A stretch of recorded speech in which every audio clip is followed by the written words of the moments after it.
اعوذ باللہ من الشیطان الرجیم بسم اللہ الرحمن الرحیم۔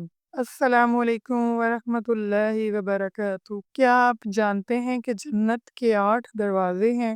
جی ہاں، جنت جو اللہ تعالیٰ نے اپنے نیک بندوں کے لیے تیار کی ہے، اس میں 8 دروازے ہیں اور ہر دروازہ مخصوص قسم کے لوگوں کے لیے ہے۔ نبی کریم صلی اللہ علیہ وسلم نے فرمایا، جنت کے 8 دروازے ہیں، ان میں ایک دروازہ ہے جس کا نام الریان ہے۔ اس دروازے سے صرف روزہ دار داخل ہوں گے اور کوئی دوسرا داخل نہ ہو سکے گا۔ صحیح بخاری۔ آئیے جانتے ہیں ان 8 دروازوں کے بارے میں۔ نمبر 1 ہے باب الصلاۃ، نماز کا دروازہ۔ وہ لوگ جو اپنی نمازیں وقت پر اور خشوع و خضوع کے ساتھ ادا کرتے ہیں، ان کے لیے یہ دروازہ ہوگا۔ نمبر 2 ہے باب الجہاد، جہاد کرنے والوں کا دروازہ۔ وہ لوگ جو اللہ کے راستے میں جہاد کرتے ہیں، وہ اس دروازے سے داخل ہوں گے۔ نمبر 3 ہے باب الصدقہ، صدقہ کرنے والوں کا دروازہ۔ جو لوگ دل کھول کر صدقہ و خیرات کرتے ہیں، ان کے لیے یہ دروازہ مخصوص ہے۔ نمبر 4 ہے باب الریان، روزہ داروں کا دروازہ۔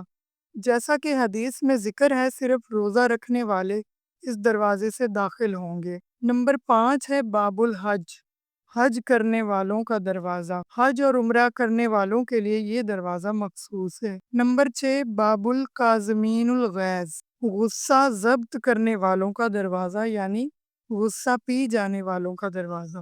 وہ لوگ جو اپنا غصہ پی جاتے ہیں اور دوسروں کو معاف کر دیتے ہیں، وہ لوگ اس دروازے سے داخل ہوں۔ نمبر 7 ہے باب الرازین، اللہ کی رضا پر راضی رہنے والوں کا دروازہ، جو ہر حال میں اللہ کے فیصلوں پر راضی رہتے ہیں۔ اور نمبر 8 ہے باب التوبہ، توبہ کرنے والوں کا دروازہ، جو اللہ کی طرف پلٹ آتے ہیں، گناہوں سے سچی توبہ کرتے ہیں، یہ ان لوگوں کا دروازہ ہے۔ نبی صلی اللہ علیہ وآلہ وسلم نے فرمایا، جو شخص دل سے لا الہ الا اللہ کہے، اللہ اس پر جنت کے 8 دروازے کھول دے گا۔ تو دوستو، ہمیں خود سے سوال کرنا چاہیے، کیا ہم ان دروازوں میں سے کسی ایک کے لائق بن رہے ہیں؟ آئیے نماز قائم کریں، روزہ رکھیں، صدقہ دیں اور سچی توبہ کریں، تاکہ ہم بھی ان خوش نصیبوں میں شامل ہوں جنہیں جنت کے دروازے خوش آمدید کہیں گے۔